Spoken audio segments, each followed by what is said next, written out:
Alright, this is Yusef for Video Game Plot Summaries, where we're doing Persona 3. If you made it up to Part 3 so far, thank you very much. And if you haven't seen Part 1 and 2 of this story, the link should be in the upper right-hand corner. I'm not sure how confident I am. I'm pretty sure I'll put it up there. If I forget, leave me a comment to put it up there. Anyway, when we last left off, Cease fought the boss shadow of the electricity or whatever. And they went back to find Junpei, found that he was in the dorm with Chidori being held hostage, and they stopped Chidori, and now Chidori is seized hostage, even though they try to make it seem like she's just sick. and they're keeping her at a hospital so they can ask her questions in the parentheses. But anyway, let's move on. Chidori is in the hospital under surveillance, even though Mitsuru says she was under extreme emotional distress, which has nothing to do with a hospital. I'm sure it was a little bit easier to use a pre-rendered hospital room than a psych ward room. Chidori is a little mute as Mitsuru keeps asking her questions to no avail. Eventually, Junpei convinces Mitsuru to let him talk to Chidori, and to everyone's surprise, Chidori talks back. But she's super depressed. She doesn't have her persona, Medea, and she cuts herself. It's also revealed that she has extraordinary healing abilities. Eventually, Chidori opens up to Junpei a little, but just as that happens, Chidori gets attacked by her persona. Shinjiro just happened to be there and springs into action to give her pills to suppress her persona. Otherwise, her persona would have killed her. She tells the rest of the group that Strega can't control their personas, and that's why they take the pills. Akihiko puts together that Shinjiro has pills himself and follows him outside to ask him why. We find out that Akihiko had his sister die in a fire, and he feels torn up inside because he wasn't strong enough to save her. And that is his reason for fighting. It seems that people who have control of their personas also have control of their emotions. Strega doesn't have control over their emotions. So I just wonder why they would keep their powers if they have to take pills in order to keep the persona from killing them. They should be happy when the dark hour ends. Anyway, Shinjiro is obviously off balance too, and it might have something to do why he also quit C's. At any rate, the full moon comes and the group is ready to fight another boss shadow. However, Kin and Shinjiro are missing. But after all that stuff happened with Junpei, they still decide not to look for them and go fight the boss shadow. Priorities, man. After a long battle, the question is, where's Kin and Shinjiro? Akihiko leaves once he realizes it's October the 4th. Over by the back of the club, Kin meets up with Shinjiro and reveals that he knows Shinjiro is the one that killed his mom. And now he's ready to fight Shinjiro and kill him. Shinjiro tells Kin that there's no need to fight because he won't resist. About this time, the rest of C's gets back to the battle room and Mitsuru figures out what October the 4th is. She reveals to the others that Shinjiro lost control of his power momentarily and accidentally killed Kin's mom. Right then, Fuka tells the group that she found Kin and Shinjiro, but also a member of Strega in the same place. So now it's a mad dash to get back to the club. At the same time, we go back to Kin and Shinjiro. Shinjiro tells Kin that if he kills him, he might not feel it at the moment, but later on, he will feel just like Shinjiro and regret it. Kin thinks it's a load of crap, and all of a sudden, Takaya appears to agree with him. Takaya doesn't see the point in regretting when you kill a killer. He also pulls out his gun and states that Shinjiro is going to die anyway, either by a bullet or because he has taken too many damn pills. Then he also points out that he can see that Kin is planning on committing suicide after killing Shinjiro. But instead of that, Takaya offers just to blow them away right then and there. Shinjiro has had enough of that crap and charges Takaya, but Takaya just as easily aims his gun and shoots him in the shoulder. Then Takaya asks the injured Shinjiro which member of C's is the one that has powers like Chidori. Ken says it's him, so Takaya raises his gun to Ken and pulls the trigger. But good old Shinjiro makes that move and takes the bullet for Ken. Now he's dead for sure. But not without inspiring Ken to fight for his mom. The next day, the school has a memorial service which is actually really fast. I mean, Shinjiro got shot right at midnight and the memorial service was that morning. If Japanese schools are really that efficient when somebody dies, then kudos to them. American schools might acknowledge it, but they're definitely not going to pause classes in honor of a dropout. Anyway, with the death of Shinjiro, Akihiko strengthens his resolve to fight and thus gains an upgrade for his persona. When everyone gets back to the dorm, they find that Ken has run away. Akihiko talks some smack and then secretly goes to look for Ken. When he finds him, Ken understandably is depressed that his saga is ending and he is the only one left. Akihiko tells him that he's not going to bring back the dead, but he can accept that and fight. Ken, who is in elementary school, realizes that he's been running from his fate and now he's going to stick it out. His new resolve gives rise to a new persona as well. So Ken comes back to the dorm and everybody is happy. That night, Pharos appears to Yusef. He is a little perplexed after Yusef tells him that Shinjiro just died. You see, Pharos never really considered it a big deal when people die because it is a part of nature and the passage of time. But now that Yusef is his friend, he values life more. So he knows that the end of the world, otherwise known as the fall, is drawing close. But Yusef is his friend and he doesn't really do anything about it. Pharos is slightly upset because he doesn't think Yusef thinks he is real, and that's why Yusef forgets the fall is coming. So I'm playing as the protagonist myself, and I don't even understand why Yusef doesn't ask more questions of Pharos during these moments. But I think the game is wrong for calling us out for not doing anything when Pharos speaks in riddles and we don't have the option to ask him to clarify. The fact that we have no control over these moments makes it completely a dream. However, because we get leveled up on the Death Arcana, and because the contract we signed ended up in the Velvet Room, I believe that Pharos is real. After the exams, Fuka finds out that her bully-turned-best friend, Natsuki, is transferring schools because they are really low on cash. Natsuki, out of nowhere, inspires Fuka to live for herself and not others. Then she throws up the deuces and leaves the game forever. Fuka is all like, yeah, doing stuff for me. And then her persona upgrades. She might as well have found that advice from a damn fortune cookie.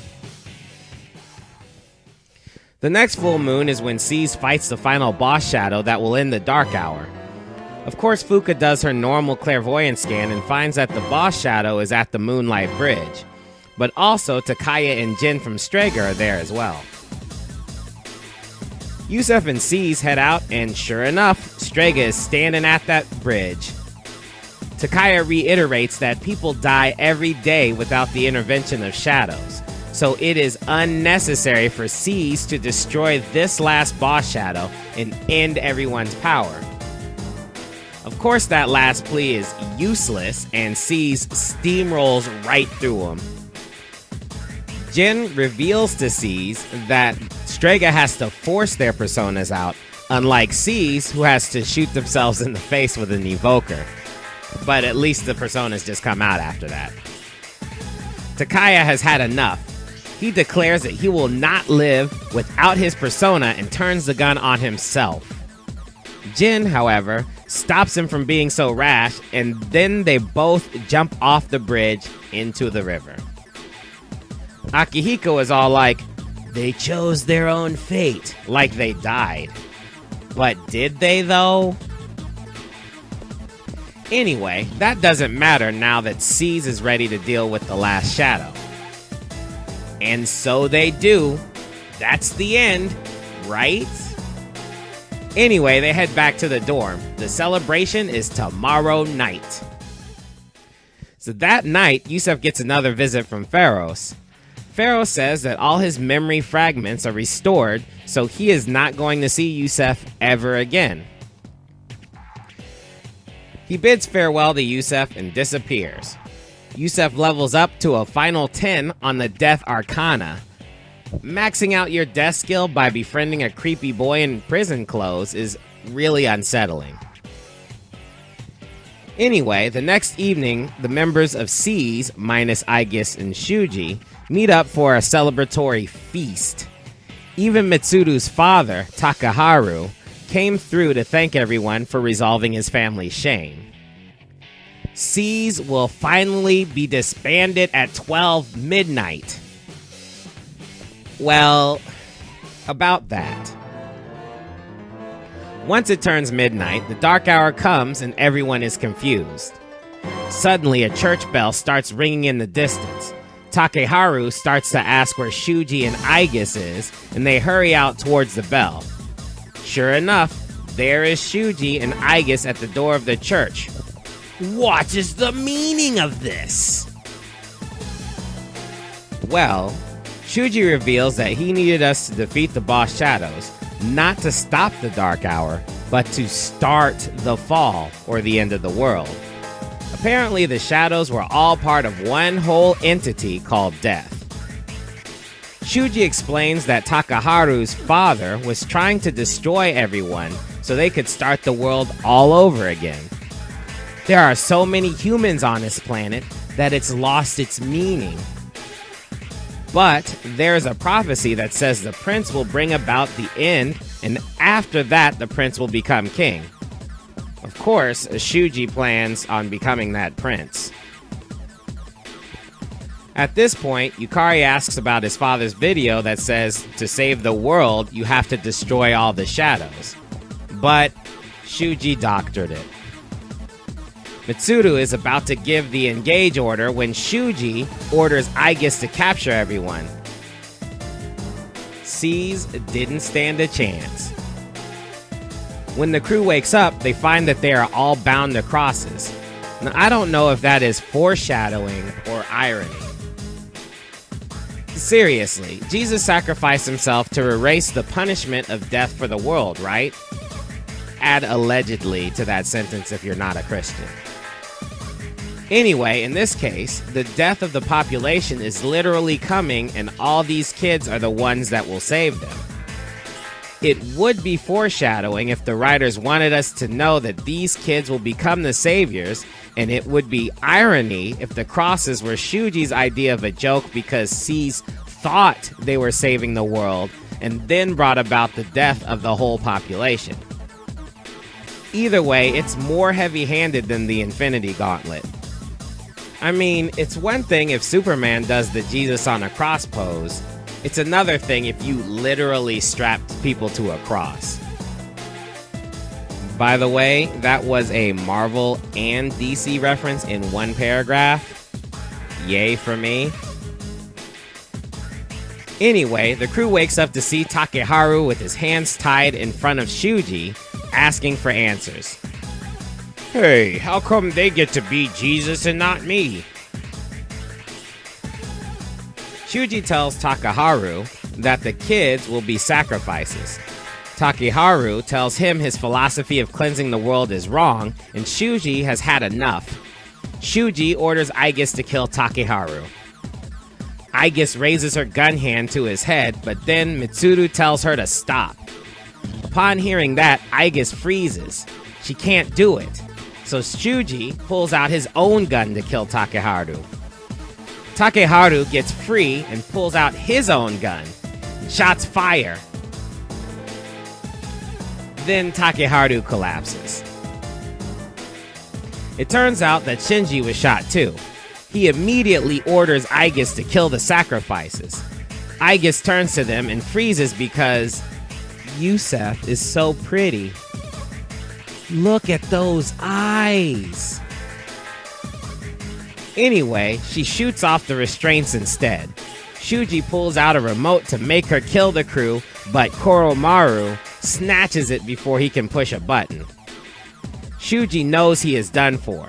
He says, "I was so close," and jumps off the building. Oh well. Meanwhile, Mitsuru is holding her dead father, another casualty of this war. Afterwards, the crew meets up, minus Mitsuru, who has to deal with the Kirijo group. Fuka hands Yukari a copy of the original video of her father that she found on Shuji's computer. Yukari checks it out to see that her father did try to stop the fall.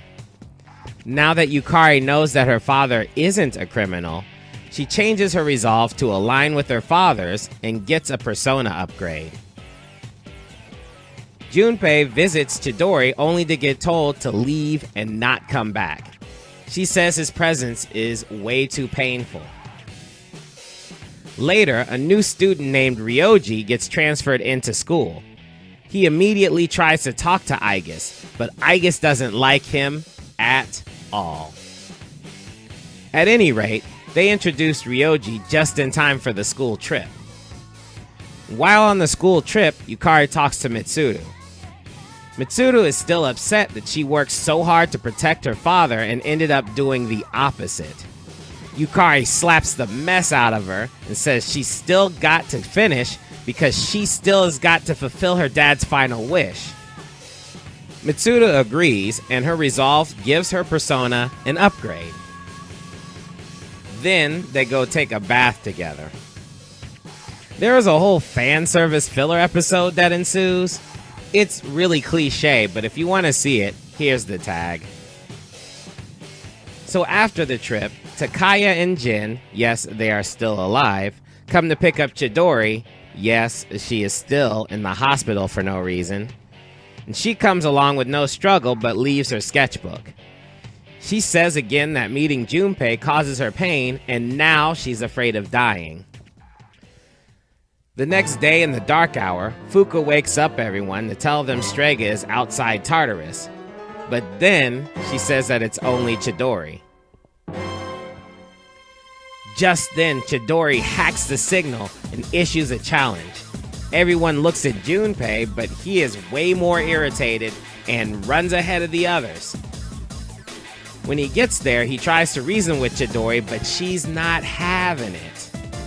The rest of C's gets there and accepts the challenge. After the fight, Chidori explains to Junpei that she fears attachment because once she gets attached to something, she fears losing it.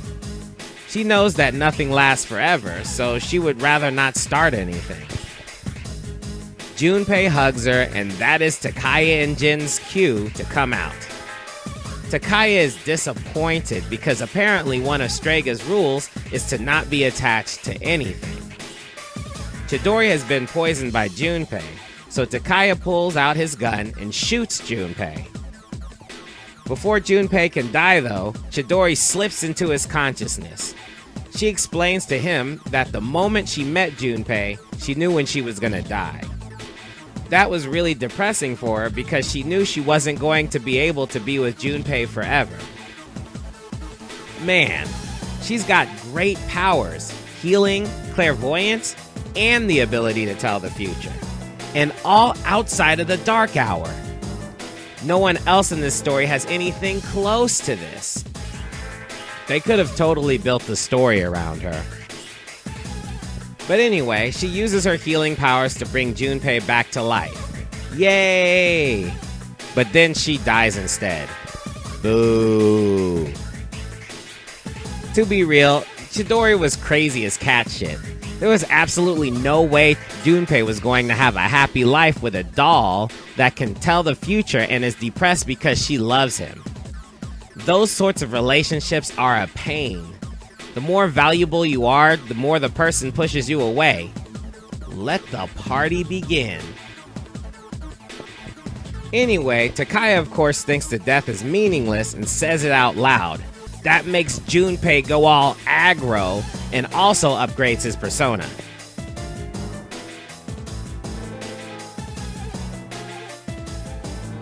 So he gets so pissed he lashes out at Takaya and Jin jumps in the way and gets blasted hard.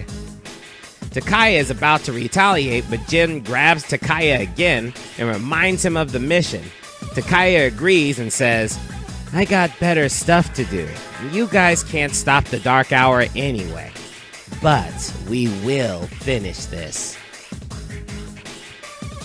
That's the problem with 6-shooter guns. You can't shoot 8 people at once. Anyway, later Mitsuru presents Junpei with Chidori's sketchbook. They open it up to find a detailed drawing of Junpei. Junpei takes a drawing of himself as Chidori telling him to stop crying over her and move on for some weird reason. So that's it. A few days to get over your first love of your life, who died in order for you to live. All it takes is a drawing of yourself from said girlfriend.